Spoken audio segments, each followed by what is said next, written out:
संबोधन के बाद फिर मैं एक बार आपको जो है औपचारिक पत्र का प्रारूप शुरू करती हूँ। जैसा मैंने आपको पहले बताया कि प्रारंभ की 2 पंक्तियों में या 3 पंक्तियों में हम पत्र भेजने वाले का पता लिखेंगे। उसकी अगली ही पंक्ति में हम लिखेंगे दिनांक, यानी कि डेट लिखेंगे उस दिन के जिस दिन आप पत्र भेज रहे हैं। उसके बाद एक पंक्ति छोड़कर हम संबोधन लिखेंगे, यानी जिसे हम पत्र भेज रहे हैं उसे हम क्या कह के संबोधित करते हैं, वो मैं आपको इससे पहले वाली वीडियो में समझा चुकी हूँ कि हम किस व्यक्ति के लिए किस तरह के संबोधन का प्रयोग करते हैं। उसके बाद अभिवादन, जैसे संबोधन के साथ ही मैंने आपको अभिवादन समझाया था कि अगर आप अपने मानो छोटे भाई को आप लिख रहे हो तो छोटा भाई हम अनुज कहते हैं, तो प्रिय अनुज, या फिर आप अपने छोटे भाई का नाम भी लिख सकते हो, प्रिय जो भी उसका नाम है। और छोटे भाई को आप क्या कहोगे, उसे आप आशीर्वाद दोगे, है ना। तो आप लिख सकते हो यहाँ पे सदा प्रसन्न रहो, या फिर शुभाशीष, इस तरह से आप लिख सकते हो। तो संबोधन और अभिवादन अलग अलग पंक्ति में लिखेंगे आप। ऊपर वाली पंक्ति में संबोधन, अगली पंक्ति में अभिवादन के प्रिय अनुज, सदा प्रसन्न रहो या शुभाशीष। उसके बाद आप यहाँ से अपना जो है पत्र की विषय वस्तु शुरू करोगे कि पत्र आपने किस लिए लिखा है।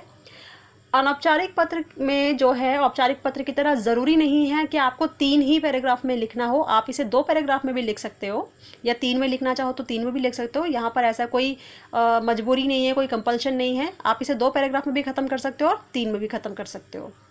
तो अगेन हम वही स्टार्ट करेंगे। अब आप सबसे पहले औपचारिक पत्र, अनौपचारिक पत्र में ये देखिए कि आप किसी ऐसे व्यक्ति को पत्र लिख रहे हैं जो आपका अपना है, चाहे वो कोई आपका रिश्तेदार है या आपका परिवार का कोई व्यक्ति है जो आपसे दूर रह रहे हैं, या फिर आपके मित्र हैं, कुछ संबंधी हैं, या कोई भी है जिसे आप पत्र लिख रहे हो, लेकिन वो कोई आपका अपना ही है। तो जब आप ऐसे किसी व्यक्ति को पत्र लिखते हो तब सबसे पहले आप उसके हालचाल पूछते हो कि वो कैसे हैं और आप कैसे हो, ये बताया जाता है। तो आप पत्र की शुरुआत इस तरह से कर सकते हो कि हम सब यहाँ पे कुशल पूर्वक हैं, आशा करते हैं कि आप भी वहाँ पर ठीक होंगे, आपका स्वास्थ्य अच्छा होगा। इस तरह से जो है आप पहली 2 पंक्तियों में आप इस तरह से शुभेच्छा बताएंगे, अपनी मतलब शुभकामनाएं देंगे उन्हें, या फिर आप इस तरह की बात करेंगे, हालचाल बताए जाते हैं एक दूसरे के, ठीक है। उसके बाद हम जो है आप यहाँ से अगला पैराग्राफ स्टार्ट कर सकते हो। हम यहाँ अपने जो है पत्र की विषय वस्तु लिखते हैं कि हम पत्र किस विषय पर लिख रहे हैं, किस बारे में हम उनको पत्र लिख रहे हैं, हमारे पत्र लिखने का कारण क्या है।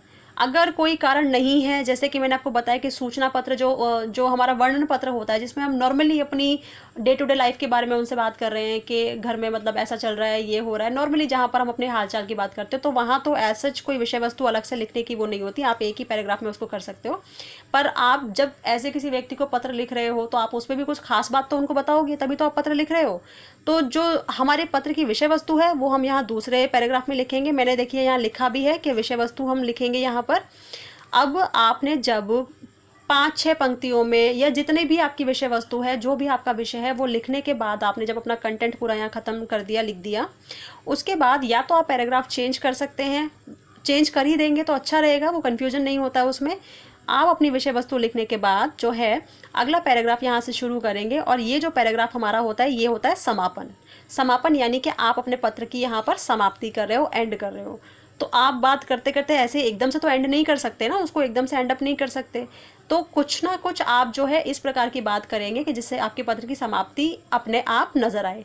जैसे आपने पूरी अपनी विषय वस्तु कह दी और सारी बात हो गई, और उसके बाद के हम सब आपको बहुत याद करते हैं कि आशा है आपसे जल्दी मुलाकात होगी, आप जल्दी मिलेंगे, और घर में जो है छोटों को प्यार देना, बड़ों को हमारा नमस्कार कहना, इस तरह की बातें आप जो है लास्ट में लिखकर अपने पत्र का समापन करेंगे। जब आपका औपचारिक पत्र में आपने समापन कर दिया, उसके बाद एक पंक्ति यहाँ छोड़कर आप जो है अंत में लिखेंगे पत्र पाने वाले से संबंध। आपने जिसको पत्र लिखा है उससे आपका संबंध क्या है। जैसे अगर मैंने आपको यहाँ शुरू में बताया था कि आप अगर अपने छोटे भाई को पत्र लिख रहे हो तो आप यहाँ लिखोगे प्रिय अनुज, अनुज मतलब छोटा भाई। चाहे तो आप अनुज ना लिख के उसका नाम लिख दें, कुछ भी उसका नाम, प्रिय, सोहन, रोहन, जो भी आपने नाम लिखा। अब आपको यहाँ पर अंत में लिखना है पत्र पाने वाले से संबंध। आपके छोटे भाई को आपका पत्र मिला है तो आप उसके क्या हुए, बड़े भाई। तो आपको यहाँ पर उससे अपना संबंध लिखना है कि तुम्हारा बड़ा भाई, और उसके बाद पत्र लिखने वाले का नाम, जिसने पत्र लिखा है उसका नीचे नाम, जो भी आपका नाम है वो आप यहाँ लिखेंगे। तो बहुत इजी है वैसे तो देखा जाए तो। अनौपचारिक पत्र जो है वो औपचारिक पत्र से ज़्यादा आसान होता है लिखना। इसमें बहुत थोड़ा सी चीज़ें आपको याद रखनी है कि सबसे ऊपर पत्र भेजने वाले का पता, जिसने पत्र लिखा है, 2 पंक्तियों में या 3 पंक्ति में मैक्सिमम। उसके बाद अगली पंक्ति में आप यहाँ पर दिनांक लिखेंगे। डेट लिखने के बाद एक पंक्ति छोड़कर आप संबोधन लिखेंगे जिसे आप पत्र लिख रहे हैं, ठीक है, आप जो भी आपका उससे संबंध है आप वो लिखेंगे, जो भी आप उसे कहकर पुकारते हैं। और फिर अभिवादन, बड़े हैं तो आप उनसे नमस्कार कहेंगे, ठीक है, और मतलब जो भी आप उनसे अभिवादन में कहना चाहते हैं। और अगर छोटे हैं तो उन्हें आप आशीर्वाद देंगे, ब्लेसिंग्स देंगे। तो जो भी आप उसमें लिखना चाहते हैं कि सदा खुश रहो, प्रसन्न रहो, या फिर शुभाशीष, या फिर जो भी आप लिखते हैं इसमें। उसके बाद आप अपने जब आप पत्र की विषय वस्तु शुरू करेंगे तो सबसे पहले की पंक्तियां जो है उसमें आप अपने पत्र को लिखने का कारण भी बता सकते हैं, या फिर जो है अपना कुशल क्षेम यानी कि आप अपने हालचाल बता सकते हो, उनके हालचाल पूछो। उसके बाद पत्र की विषय वस्तु अगले पैराग्राफ में शुरू करो, जो भी आपका पत्र लिखने का जो कारण है, जो भी आप बात करना चाहते हो। अंत में पत्र का समापन हम लिखेंगे, एंडिंग करेंगे, और एक पंक्ति छोड़कर फिर पत्र पाने वाले से आपका संबंध लिखना है, और फिर पत्र लिखने वाले का नाम, बस। अब अनौपचारिक पत्र का जो प्रारूप हमने पढ़ा उसी पर बेस्ड मैंने बिल्कुल आपको जो है एक अनौपचारिक पत्र का भी उदाहरण यहाँ पर दिया है। और पत्र का हमारा विषय है छोटे भाई को मन लगाकर पढ़ने के लिए पत्र। मतलब आप अपने छोटे भाई को पत्र लिख रहे हैं, उसे आप सलाह दे रहे हैं मन लगाकर पढ़ने के लिए, सुझाव दे रहे हैं। तो फिर ये पत्र जो आपके सलाह या सुझाव पत्रों में आएंगे, अनौपचारिक पत्रों में। तो अब यहाँ पर आप देखिए, मैंने आपको सबसे पहले क्या बताया था कि सबसे ऊपर जो है हम अनौपचारिक पत्र में लिखते हैं पता, पत्र लिखने वाले का पता। तो मैंने यहाँ पे ऐसे ही कुछ भी फेक एड्रेस लिख दिया है, कोई भी पता आप मतलब मैंने लिख दिया है। आप चाहे तो अपना पता लिख सकते हैं जब आप लिखेंगे। ऑल्दो अगर आप किसी को पत्र भेज रहे हैं तब तो आप अपने घर का ही एग्जैक्ट जो पता है, जो एड्रेस है आपको, वही आप लिखेंगे। तो मैंने यहाँ पर लिख दिया है 90 सेक्टर 16 फरीदाबाद, और फरीदाबाद का पिन कोड।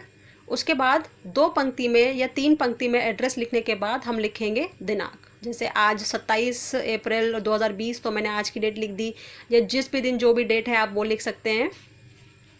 उसके बाद प्रिय अनुज, बताया था मैंने आपको कि पता लिखने के बाद पत्र भेजने वाला अपना पता लिखेगा, अगली पंक्ति में दिनांक लिखेगा। उसके बाद एक पंक्ति छोड़कर, एक लाइन छोड़कर आप लिखेंगे संबोधन, बताया था मैंने आपको। संबोधन की अगली पंक्ति में अभिवादन। तो विषय हमारा क्या है, छोटे भाई को आप पत्र लिख रहे हैं ना, तो छोटे भाई को हम क्या कह के संबोधित करेंगे, मैंने बताया था आपको, प्रिय अनुज। आप चाहें तो प्रिय अनुज ना लिख के प्रिय छोटे भाई भी लिख सकते हैं। अगर अनुज वर्ड आप नहीं उस समय याद आता या आप लिखना चाहते तो आप प्रिय छोटे भाई भी लिख